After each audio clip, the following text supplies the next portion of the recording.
Merci pour votre confiance, un grand merci pour vous tous. N'oubliez pas de vous abonner, de liker, de proposer au besoin des sujets à traiter si vous le souhaitez. Alors avec vous, le pasteur Anani, dans cette vidéo importante, il s'agit d'un terme bien commun, la chaussure et ses fonctions. En effet, la chaussure a une fonction normale, c'est quelque chose que nous connaissons qui nécessairement est une partie de l'habillement qui entoure et protège le pied. Alors, notamment quand elle comporte une semelle rigide et ne dépasse pas la hauteur, n'est-ce pas, de la cheville. L'Ancien Testament donc connaît deux termes, notamment le séon, qui était une bottine de soldat, ou le nahal, sandales, souliers ou chaussures, comme des paires de sandales de peu de valeur adaptées à la marche dans le désert, avec lesquelles, n'est-ce pas, l'on piétinait le sol. Le terme sandale, noué avec de lanière, est utilisé pour divers idiomes. Il existe également des connotations négatives associées aux sandales. Par exemple, vous avez « car toute chaussure comporte dans la mêlée et tout vêtement guerrier roulé dans le sang selon livré aux flammes pour être dévoré par le feu ». Ici, pour prendre possession normalement d'une terre, d'un pays, on avait Ashlik I Nahali. Pour la prise de possession, nous voyons cela dans le psaume 60, verset 10. Alors, ici également dans 2 Rois, chapitre 2, verset 5, tu sais ce que m'a fait Joab, fils de Séruja, ce qu'il a fait à 2 chefs de l'armée d'Israël, à Abner, fils de Ner, et à Amasa, fils de Jéter. Il les a tués. Il a versé pendant la paix le sang de la guerre. Il a mis le sang de la guerre sur la ceinture qu'il avait au rein et sur les chaussures qu'il avait aux pieds. Nahal Mahal réglé en refus parfois du mariage. Il y avait une cérémonie. Alors la belle-sœur s'approchera de lui en présence des anciens, lui ôtera son soulier, Nahal Mahal réglé du pied et lui crachera au visage en prenant la parole. Elle dira, ainsi sera fait à l'homme qui ne relève pas la maison de son frère. Deutéronome chapitre 25, verset 9. C'était donc une forme de refus de mariage. La semelle était en bois ou en cuir, attachée au pied avec des lanières ou des lanières de sandales du temps du Nouveau Testament. Par exemple, vous avez des semelles. Par exemple, Jésus prescrivit de ne rien prendre pour le voyage si ce n'est un bâton, de n'avoir ni pain, ni sac, ni monnaie dans la ceinture, de chausser des sandales et de ne pas revêtir de tunique.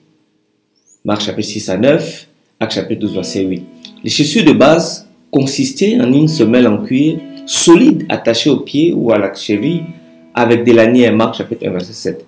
Et un autre terme du Nouveau Testament est hypodéma, de déo attaché et hypo en dessous, qui précise parfois dans le Nouveau Testament en sandalion, qui je pense venait du grec et du grec latin. La chaussure usuelle portée seulement à l'extérieur était la sandale, semelle de cuir attachée aux pieds par des lanières. Mais à cause de la poussière des chemins, l'hospitalité faisait un devoir de laver les pieds aux visiteurs. Alors, et Jean-Baptiste disait de Jésus, je ne suis pas digne de porter ses souliers. N'est-ce pas? Et cela est très intéressant, très important de voir. Il a dit encore, quand je vous ai envoyé sans bourse, sans sac et sans souliers, avez-vous manqué de quelque chose? Répondez de rien. Alors, le hypodéma, pour la Septante, pour Joseph, Flavie Joseph, en fait, sont utilisés sans réelle distinction. Mais dans la période intertestamentaire, disons 400 ans avant la venue de Christ, elles étaient très belles. Elles frappaient le regard. Si vous lirez, par exemple, l'Apocryphe de Judith, chapitre 16, verset 9, vous verrez ça. Alors, en application, Que signifient les chaussures pour nous aujourd'hui? Que pouvons-nous en tirer comme leçon de vie? Application que nous pouvons faire, c'est que lasser ses sandales, c'est se mettre, c'est s'apprêter à l'action. C'est de marcher pour la cause de Dieu ou pour sa libération. Rapide, Actes chapitre 12, verset 8, et ne pas les avoir est signe de deuil, de dénuement. Alors, Dieu dit, n'approche pas d'ici, ôte tes souliers de tes pieds, car le lieu sur lequel tu te tiens est une terre sainte. Et ici, n'est-ce pas, symboliquement, le prophète annonça que c'était une forme de dénuement ou en présence de la théophanie, comme nous venons de lire. Jésus a dit, ôte tes souliers de tes pieds, car celui que tu te tiens est saint. Josué chapitre 1 également, verset 5, a le même principe. Quand les prophètes arrivaient, comme Exode chapitre 3, verset 14 à 15, et Josué chapitre 5, verset 15, il fallait qu'ils se déchaussent. Ceci est très important comme phénomène. Quand vous mangerez, vous aurez vos reins sains, vos souliers aux pieds et votre bâton à la main, vous les mangerez à la hâte, c'est la Pâque de l'Éternel. Exode 12, verset 11. Cependant, puisque les sandales donc, protègent les pieds et foulaient le débris associé au monde séculier, elles devaient être retirées lorsque l'on souhaite entrer dans l'espace sacré.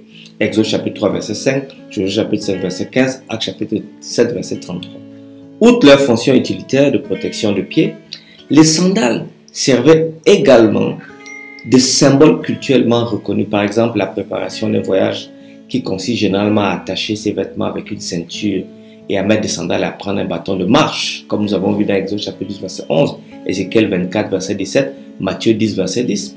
L'association de la ceinture donc et des sandales fournit également une métaphore, n'est-ce pas, du caractère violent d'un homme, comme dans l'accusation de David contre Joab, d'avoir mis le sang de la guerre sur la ceinture autour de sa taille et sur des sandales qu'il avait aux pieds. 1 Roi chapitre 2, verset 5.